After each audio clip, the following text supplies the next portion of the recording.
ಪರಮ ಸುಂದರಿ ಬೇಡಿಲ್ ಯಾರೇನಿಲ್ಲನು ಪೆದ್ದ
ನಿನ್ನ ರೂಪಕ್ಕೆ ಸರಿಯಾದ ಹೆಸರು ಇದೆ ಆಗುವಂತ ಈ ರೀತಿ ಕರೆದೆ.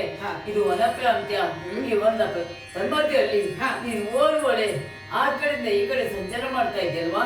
ಹಾಗಿದ್ರೆ ನೀನ್ ಯಾರು? ನಿನ್ನ ಹೆಸರೇನು? ಹಡಬಡ ಮಾತಾಪಿತರು ಯಾರು? ಇತ್ತ ಕಡೆ ಬರಲಿ ಉದ್ದೇಶವೇನು? ಎಲ್ಲ ವಿಚಾರವನ್ನು ತಿಳಿಸ್ತೇನೆ.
ಕಾಶಿ ದೇಶ. ಇಲ್ಲಿ ಅಧಿಕಾರಿ ವಿಕ್ರಮರು ಅವರಿಗೆ 3 ಮಂದಿ ಮಕ್ಕಳು. ಅಂಬೆ, ಅಂಬಿಕೆ ಎಂಬ ಆಕೆ ಎನ್ನುವಾಗಿ. ಅದರಲ್ಲಿ ಹಿರಿಯಳು ಅಂಬೆ ನಾನಯ್ಯ. ಇತ್ತ ಬರುವಲೆ ಕಾರಣ ಸಖಿಯನ್ನು ಕೂಡಿಕೊಂಡು ವನವಿಹಾರಕ್ಕಾಗಿ ಬಂದವರು. ಹೌದಾ? ಆದ್ರೆ ಒಂದು ಮಾತು, ಇನ್ನ ಇರುವಾಗ ನಾನು ಮನಸೋತವ. ಮದುವೆ ಆಗುವುದಿದ್ರು ಇನ್ನೇನಂತ ಭಾವಿಸಿದ್ದೇನೆ. ನಾನು ಮದುವೆ ಆಗ್ತೇನೆ. ಬಂದಂತ ಧರಣಿ ಪಾಲಕರನ್ನ ಗೆಲ್ಲಬೇಕೆಂಬ ನಿನ್ನ ಆಸೆ ಅಲ್ವಾ?